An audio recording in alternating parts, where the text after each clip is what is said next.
The following is an Outdoor Channel original production. A blue sky turns black. But some dark ones are moving in quick. No warning, no thunder. And a dangerous storm descends on two fishermen. It was like on top of us. Then nature's fury unleashes in a flash. I see a big puff of blue smoke coming from the boat and no fishermen. Strikes a father and son. I thought my feet were blown off. Felt like someone had set me on fire. Surviving one of nature's most powerful forces will take a miracle. Really? Is this the way it ends? In the wild, when things go bad, they go bad fast. Without warning, your life can hang by a thread. Adventurer and survivor Craig DiMartino fought back from his own wilderness disaster to reclaim his life.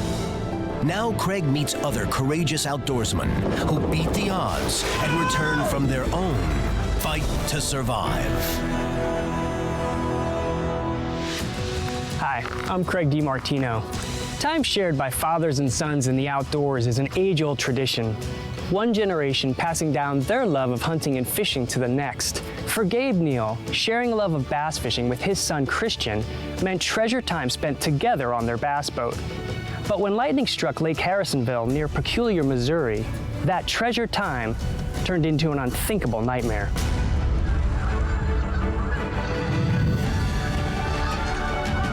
For Christian, growing up meant spending a lot of time outdoors. I've always grown up outdoors, whether it was by choice or being told to go outside. He might not have known it at the time, but keeping the boys busy outdoors was part of Gabe and Sonia's parenting plan. We've always thought, it's hard to get in trouble when you're in a bass boat. For Christian, fishing became more than a sport that he shared with his dad. Fishing is the number one time we bond. We get time alone just to talk one-on-one. One of their favorite fishing spots was Harrisonville Lake, about 45 minutes outside of Kansas City, Missouri. It's pretty peaceful. That's where we've had the best luck, and it's close to the house. It's like 4 miles away. It's June 7th of 2009. Great service today, guys, huh? It may sound cliche, but pretty normal day. We had church on that Sunday. For this afternoon, what do you guys want to do? Front coming in, I think it'd be a good day to go fishing. Yeah, we should go like Harrisonville. So we say, why don't we go fishing? Right at the last minute, I had just decided and told them I'm just going to stay home. Cook your favorite. And I will cook your favorite. And Christian said, no, Mom. No, Mom, I want you to go. And I said, son, just go hang out with your dad. You're not going to be gone long. I'll see you when you get back and we'll have dinner together. You sure? Yes, I'm positive. You guys have fun. All right, thank you. We'll catch you a big one. Bye, guys. Bye, hon. And I remember Christian walked back in the door. Okay, Mom. We're taking off. Okay, bud. And he kissed me and he said, I love you, Mom. See you in a bit. You go fishing all the time. So it kind of threw me back. Weather was fair. There was bluebird skies, maybe a cloud here or there. It was around 2 o'clock when Gabe and Christian got to the lake and unloaded the boat. We're straight on in, right, pal? Yeah, keep coming. Straight back, buddy? I kind of knew in the afternoon there was a front coming through, so every good fisherman knows when you're expecting low pressure, that's when the fish are going to bite the best. We got on the boat, pulled our rods out. Let's head around the point to our usual spot. We started a beeline for a point that's directly across from the boat ramp that we always fish.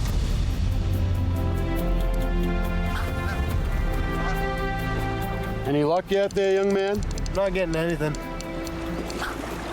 It's just a warm one today, huh, bud? The fishing was pretty slow. It was hot. Probably try another spot here in a little bit. While we were fishing, there was no major clouds. It was pretty out. And then just a torrential rain came directly over us. We had just enough time to get our raincoats on before we were just soaked. So we quit fishing and started back across the lake. They only passed one boat on the way to shore, but before either reached land, the rainstorm let up. Looks like the clouds are clearing away. Might be able to get some fishing in again. We were trying to get off the lake, and then it let up, and then we said, we can fish a little bit longer. And then all of a sudden it popped up again. So head back to shore, guys.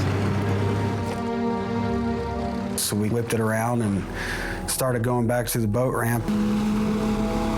And, it looked over my shoulder, and there's a boat out to the side. You know, we didn't see any lightning, but we did start to hear thunder. Some dark ones rumbling in, moving in quick too. And it just got black. I mean, it was like on top of us. I know I had read about, you know, pop-up storms and how they kind of just come out of nowhere, and it did. Probably should get off the water. Yeah, we're headed that way anyways. I'll keep full speed. Christian set the trolling motor to take them back to shore, but continued to cast.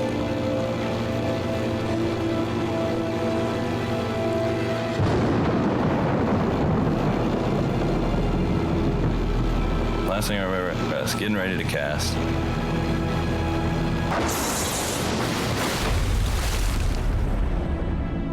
And then nothing. I don't know, it was just black. It sounded like a mortar round in Iraq going off. I turned around, looked over my shoulder, and I see a big puff of blue smoke coming from the boat and no fishermen. It was just another father-son day of fishing for Gabe and Christian Neal, when in a split second, a bolt of lightning came out of the sky and hit them. Never saw a flash. It's just immediately getting hit with a sledgehammer and being backwards in the water. I thought the boat blew up.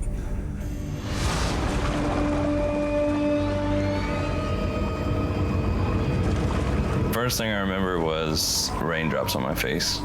As I kind of came to a little more, I'm thinking to myself, why am I in the back of the boat?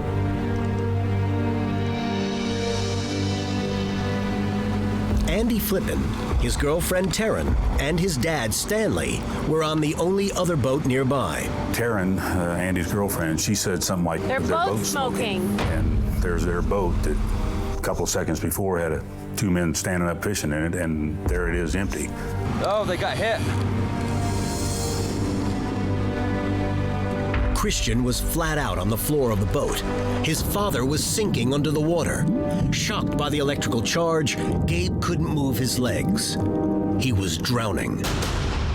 So this is Harrisonville Lake? Craig met up with Gabe at Harrisonville Lake, where he offered Craig his unique perspective on this harrowing experience. You're in the water and your legs aren't working. Were you feeling like this is it? Like, I'm not gonna get back up to the top, I'm gonna die here? It was kind of strange. I never blacked out. And you know, you can see it getting darker and darker, and you can kind of see the top of the water, kind of reflection or glass. It was really kind of peaceful in a way, but your mind is going 1,000 miles an hour, and you're asking yourself, you know, really? Is this the way it ends? And then immediately, I went to, God, if I've done anything wrong, please forgive me. And then it was like you flipped a switch, and where's Christian? We were standing side by side. Where's my son? And at that point is when I started really digging with my arms to get to the top of the water.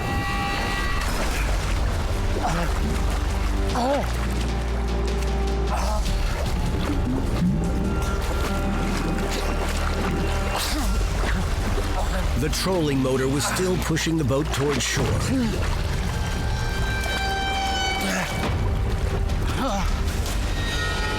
When you came up, what did you see? All I could make out was his head, and he was still smoking. As a dad, if I saw my son smoldering, I mean, was that terrifying? Well, I have to admit, there was a split second where I saw him smoking, he wasn't moving, and I thought he was dead. And immediately your heart just starts, just sinking. And then I heard him grunt. That's the sweetest sound a dad could hear, because at that point I knew he was alive. Christian was miraculously alive, and he was slowly realizing the seriousness of his injuries. It's kind of a scary moment when you lean forward and push myself up and see my legs and touch my legs and feel like they're not there. Nothing there, yeah. I couldn't grasp what had happened. I remember hitting my leg, and I was like, I know my leg's right there. I can see it, but I can't feel it. And I'm thinking, I'm only 17, and now I'm going to be in a wheelchair the rest of my life. While Christian lay paralyzed in the boat, his father kept going under like a lead weight. I didn't have enough strength to hold on to the boat. just total weakness at that point. Went under a couple times and then just couldn't hold on anymore. The trolling motor was making it even harder for Gabe to pull himself back on board. But in the background, I could hear somebody screaming, and I knew it wasn't myself, and I knew it wasn't Christian.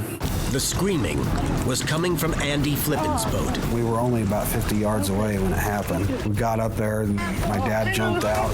My girlfriend's screaming her head off, scared. I got her on the phone to 911, got out of our boat and into their boat. Here we go, here we go, here we go. We got help coming. My dad helped hold Gabe in position. While Stanley struggled to push Gabe into the boat, Andy pulled. So we're trying to get Gabe up in the boat. Please hurry, send someone. My dad finally pushed, and I finally pulled just right. He's got a fish hook in the back of his leg. And then my dad let go of the boat. Oh, no. We spun out into the lake. The trolling motor was going at high speed, and there was no way to control the Neal's boat. I'm alone on the boat, and we're just going in a circle. Christian was still laying immobilized in the back of the boat.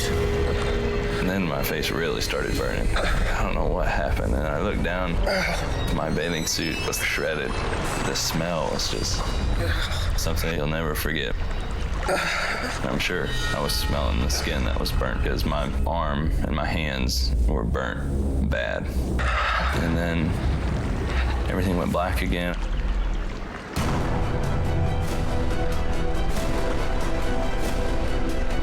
Hey, Taren, throw me a bottle of water. And then the next time I opened my eyes, someone was pouring water on my head, and I didn't recognize who it was. And then I remember someone said, y'all were struck by lightning.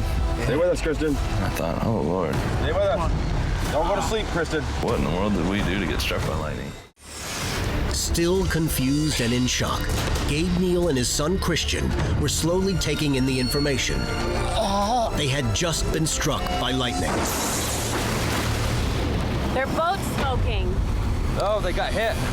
Andy Flippen, an Iraqi war vet with combat lifesaver training, was in a nearby boat and jumped into action. Please hurry, send someone. I'm taking care of Gabe. He's concerned about a fish hook in his leg. I got a hook. I pushed the hook on through, cut it off with a pair of pliers, and then pulled it out. At that time, I'm trying to get control of the boat, only to realize something, the cable linkage, something had broken, so I had to physically lean over the front of the boat and grab the head of the trolling motor under the water and steer us.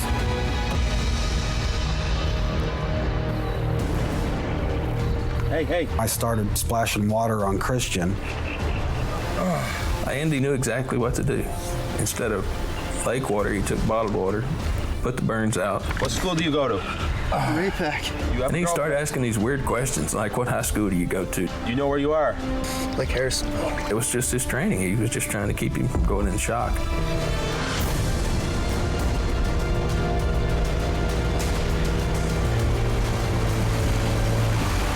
When the paramedics arrived, they immediately started working on Christian. All right, can you open up your mouth for me and stick out your tongue? Okay, just squeeze my fingers real quick. I never knew how powerful lightning could be. Can I push? Hips? Can't feel them. Can you feel your legs? Never seen anything like it. I saw a lot in Iraq. While all this was happening, Sonia was preparing that special dinner she promised her boys. I had the TV on,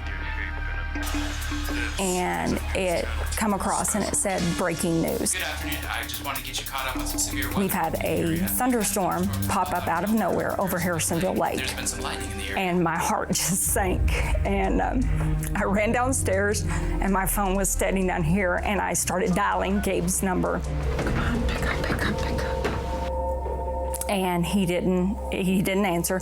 So I started texting Christian, no answer. And I kept calling. And I went and sat out on the front porch and I was praying. And the phone rang. Bud, are you okay? There's a storm on Lake Harrisonville. Dear, it's Gabe. Well, it was Gabe on the other end. And I said, where's Christian?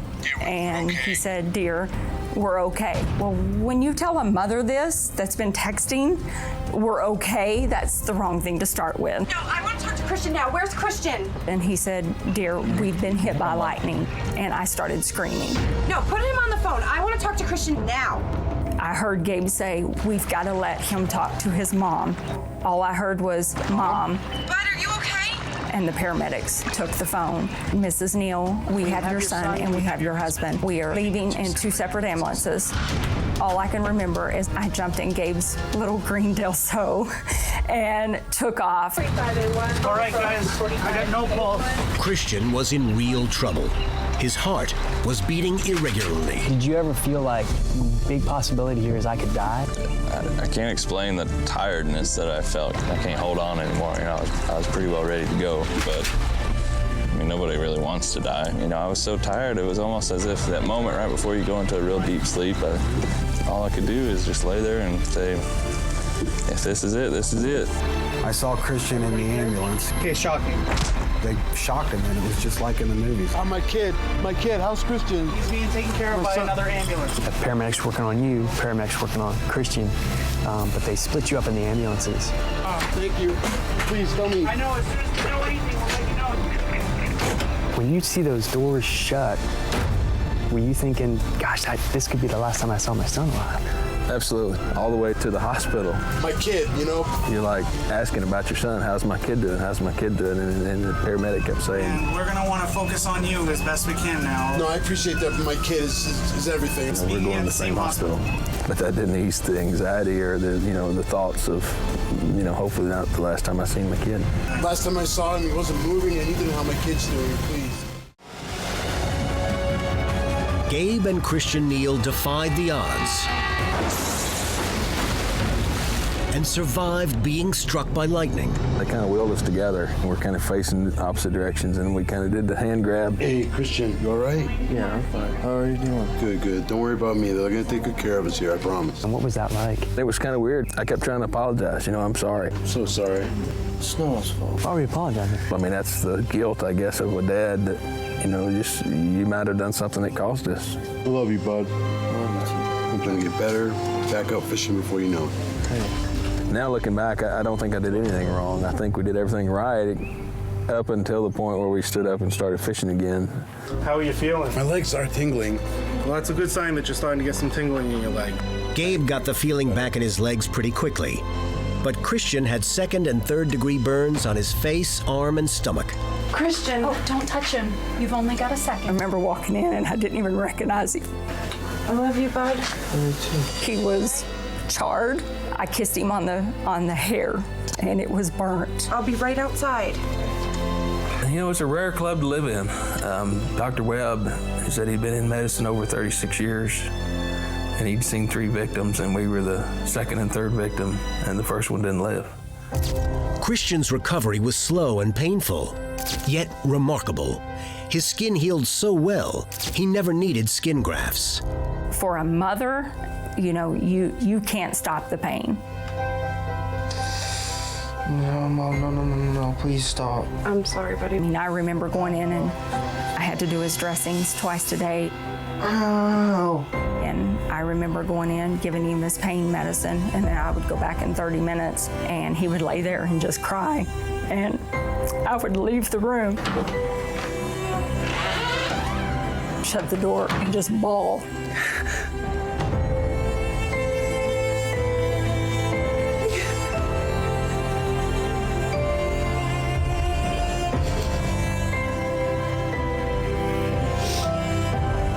So then I would get myself together and go back in. Try to get some sleep, okay? Christian's graphite fishing pole had acted like a lightning rod, directing the electrical charge into his body. When it struck me, it blew a hole in the bottom of the rod, and that's where it went into my stomach, where I had the real severe burn on my stomach. Today, it is a grim reminder of how close he came to dying. Oh, they got hit. God has a plan for everything. That's why we were there. I'm glad we were there. I'm glad we were able to help. Oh, hang on, let's go. I've got PTSD from Iraq, and doing something good and helping someone with their struggles, It helps you feel better about yourself and about why you're still here. I feel very blessed that they survived it. Love you, bud. As far as being in a club of lightning strikes, no. It's not anything I would wish on my worst enemy. So what's it like for you to be back out here at the lake and kind of looking at the spot where you guys were? What's that feel like, Keegan? You know, we share something here that most father and son, you know, never get a chance to. I wish that nobody would have to share, but definitely it's a special place for us. Right. But we normally get here, we think about fishing. So that kind of takes the emotion out of it. Beautiful day, though. And I'll promise you, you're looking at the sky, and you know, clouds come up, it's time to get off the water. But I definitely think we're blessed.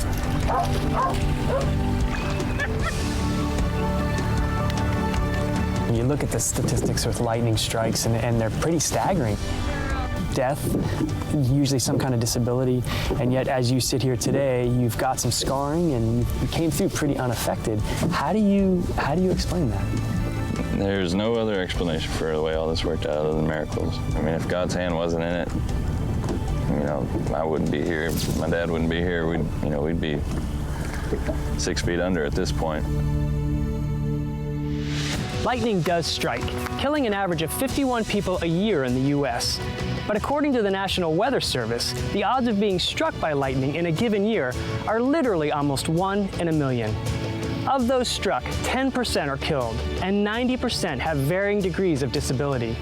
We can become fascinated with lightning odds and statistics, but for Christian and Gabe, it was a power far greater than luck, which brought them through their electrical encounter without a single lasting effect. Theirs was a miraculous fight to survive.